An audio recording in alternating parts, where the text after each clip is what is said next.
Vamos a ver cómo en los Juegos Olímpicos que se desarrollan en Japón, pues otro deportista, esta vez un luchador, pues hace también declaraciones apoyando a la dictadura, apoyando al régimen cubano. Vamos a escuchar. Y dedicárselo a nuestro comandante jefe Invicto, que fue quien llevó por primera vez el deporte en Cuba. Y creo que hoy nosotros somos meritorios de estos resultados, gracias a él y gracias a los esfuerzos que él hizo para que nuestra revolución pues, siguiera hacia adelante. Y nosotros hoy estuviéramos por el mundo entero dando estos alegrones, no solamente para Cuba, sino para el mundo, reconociendo y alzando cada día más nuestra bandera, que es poderosa en el mundo entero. Bueno, otro señor que da un discurso político cuando recibe la medalla, no hay dudas de que es un gran deportista, el señor Mijail. A mí realmente me parece que lo que tenemos, o sea, ellos no son democráticos. Nosotros somos democráticos. ¿Qué significa eso? Que para mí, cuando un señor de estos dice, yo le dedico mi medalla a Fidel Castro, yo digo, ok. It's your choice. Si en vez de decir eso hay un deportista cubano que dice patria y vida, y si se forma un corre-corre en el Inder. No, ese tipo hay que quitarlo de todo, las elecciones, hay que acabar con él, porque ellos no son democráticos. Ellos son dictadores. Y ellos no pueden entender y no pueden lidiar y no pueden asumir con un criterio diferente. Yo tengo mi opinión sobre lo que dice este deportista. Él dice, bueno, fue Fidel el que llevó el deporte a Cuba. Oye, qué poco ha leído, ¿no? Del deporte cubano.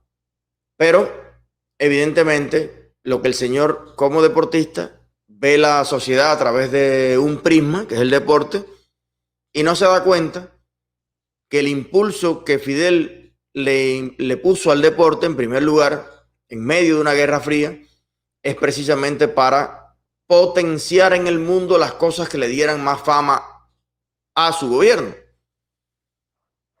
Si tú haces una carretera Guantánamo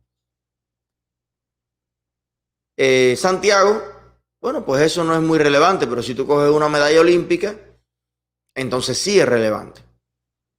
Y lo que han hecho siempre los dictadores desde la Unión Soviética y en todos lados es potenciar aquellas cosas que produzcan la máxima propaganda.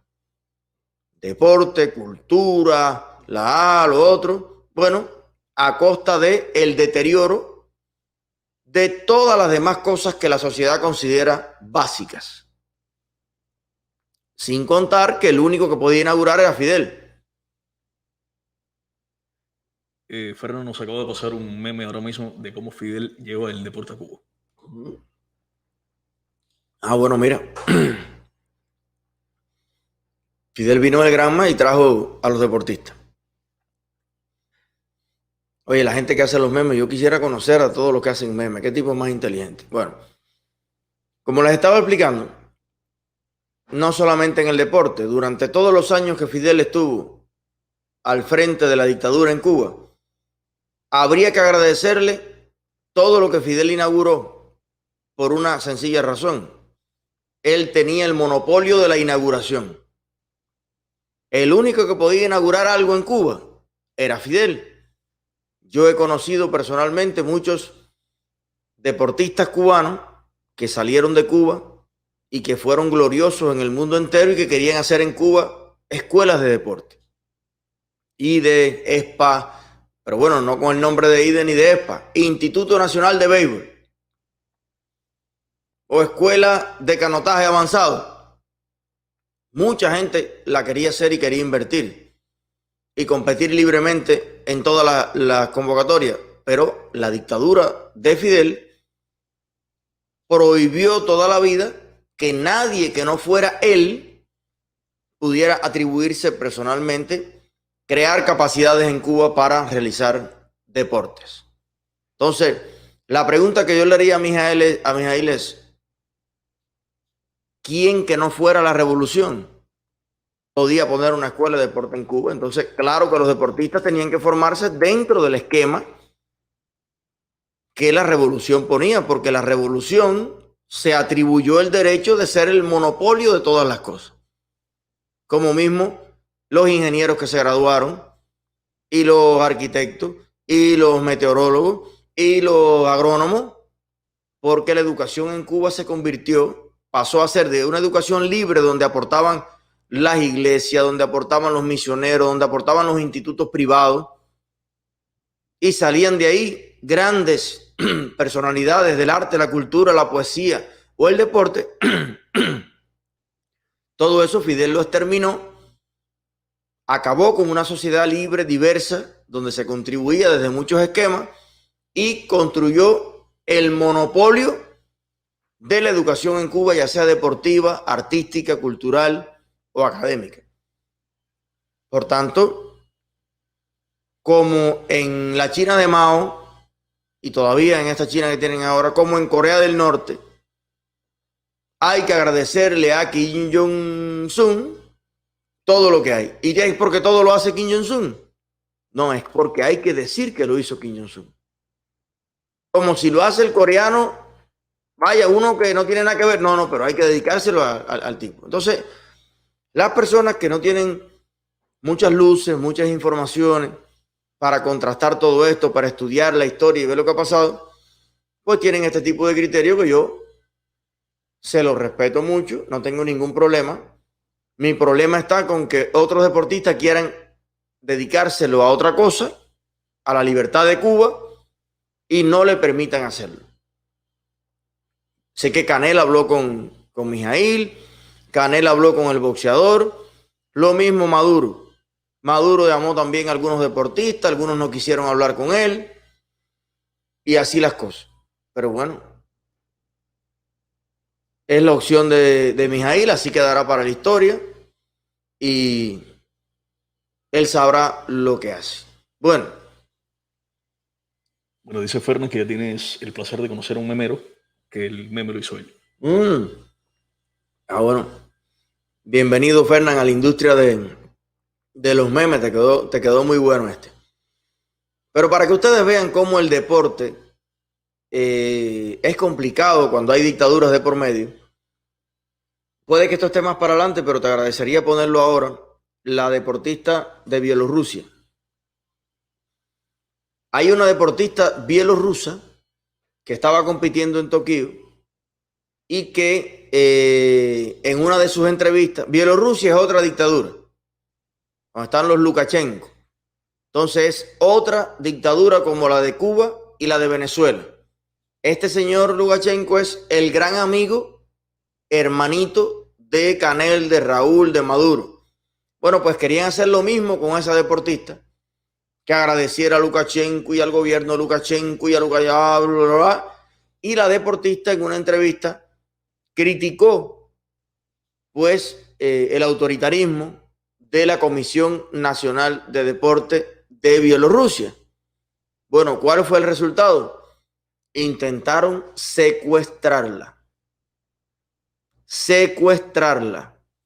y llevarla en contra de su voluntad de Japón para Bielorrusia. Ya tú sabes lo que le esperaba en Bielorrusia. Lo mínimo, el acto de repudio organizado por la dictadura de Bielorrusia, pero también acabar con su carrera, acabar con su familia, incluso meterla presa o peores cosas. Pues en este momento es noticia en el mundo entero que esta señorita está siendo amparada por el asilo político en la embajada de Polonia en Japón. Vamos a verla.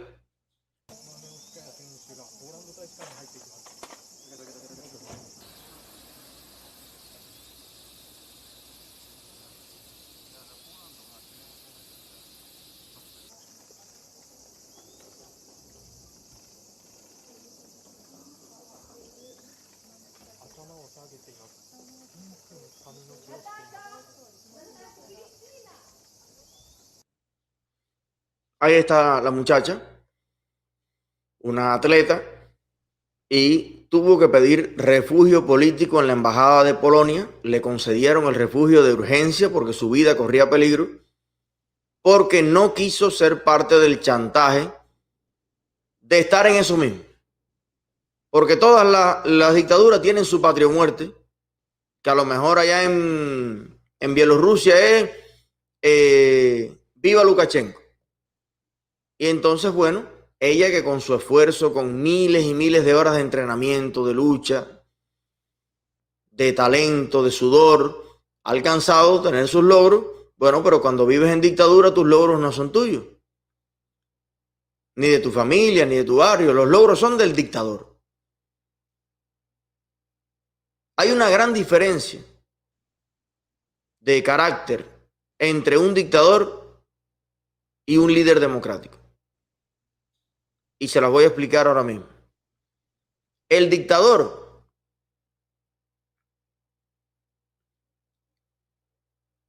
coloniza la psicología de los ciudadanos. Y el dictador quiere expandir sus capacidades, quiere expandir incluso sus habilidades, su vida, su obra, apropiándose de la obra de todos los ciudadanos. Es como si fuera un pulpo que tiene un cordón umbilical que se conecta con todos los ciudadanos del país, pero ese cordón umbilical no es para alimentar a los ciudadanos. Ese cordón umbilical es para alimentarse él y su ego, extrayendo méritos, extrayendo ideas, como hacía Fidel, que en una reunión tú le comentabas una idea y al otro día él daba la idea como que era de él.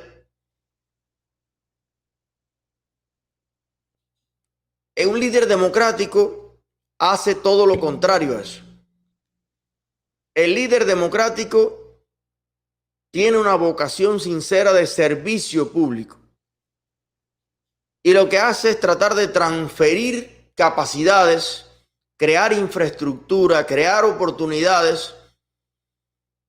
Y su regocijo, su goce interno, no es cuando los ciudadanos le atribuyen el mérito de lo que esos ciudadanos han logrado.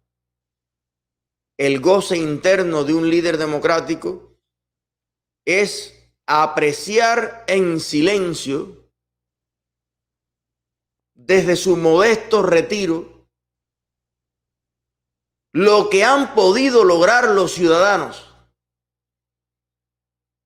en parte gracias a la modesta contribución a la historia que esos 4 u 8 años de servicio pueda ese líder haber dedicado a su país. Yo eso lo viví.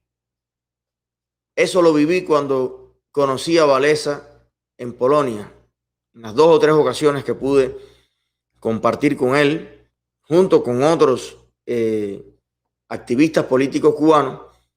La manera de hablar era absolutamente diferente a cómo lo hace un dictador.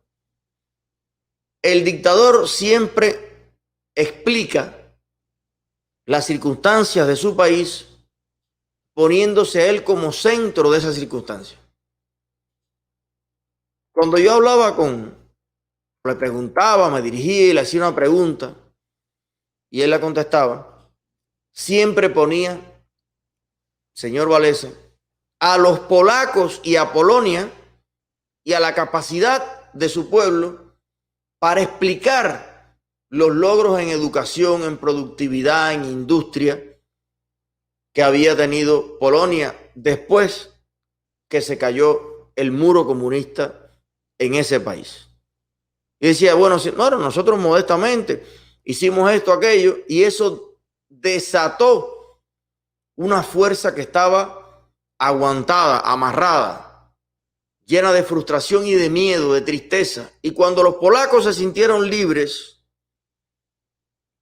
lograron exterminar el hambre, la miseria, lograron expandir la educación, la cultura, las carreteras, las autopistas, mejorar las relaciones internacionales, pero él siempre decía, nuestro pueblo, los polacos, la gente, nuestros jóvenes. Nunca él. Porque claro, ese es el reconocimiento a que una obra nacional nadie la puede hacer por sí solo. Nadie la puede hacer por sí solo. Necesitas del sacrificio diario, constante, de muchas personas y de muchas generaciones para sacar un país adelante. En el caso de Cuba, muchos de estos deportistas y muchos nosotros en algún momento de la historia nos entendíamos como una simple masa. Nosotros somos masa.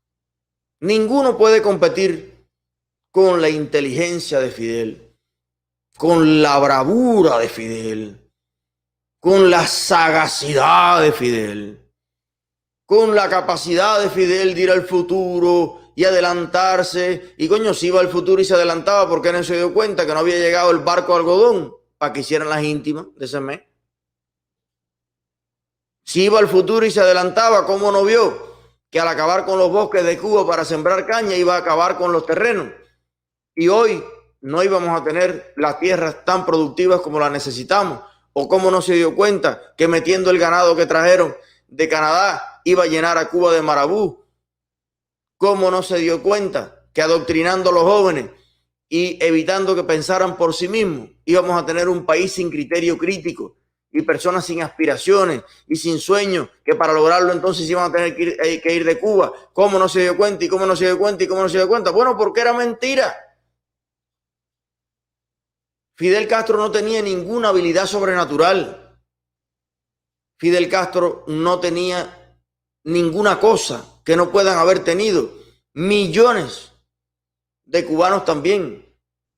Pero al él liderar este movimiento y matar a todos los que se lo pusieron, fusilarlos y expulsarlos del país, tuvo, lo que sí tuvo excepcionalmente fue mucho poder. Más del que merecía tener. Y por 1000 veces más años de los normales que debería tenerlo. Y precisamente usó ese poder para crear una nueva narrativa nacional. Hay gente que me dice que no se entiende Cuba sin Fidel.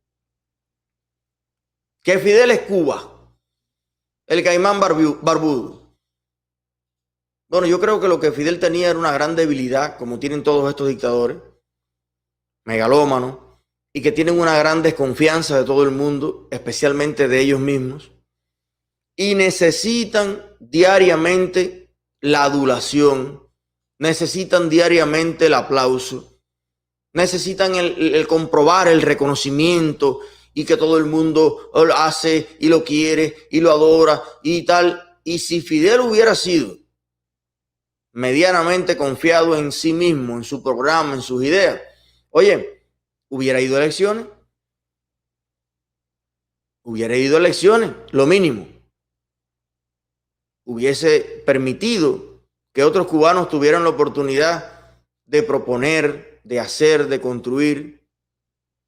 Si hubiera sido un hombre con el simple anhelo de servir al país, hubiese permitido que el país, que está compuesto por millones de personas, se emanciparan, se liberaran, buscaran tecnología al mundo entero, la trajeran, crearan sus emprendimientos, sus negocios, y no como hizo, que es poner a un país entero a depender de lo que él decidiera o de lo que él hiciera. Entonces, por eso yo no estoy de acuerdo con Mijaíl, pero tampoco le veo la gran cosa.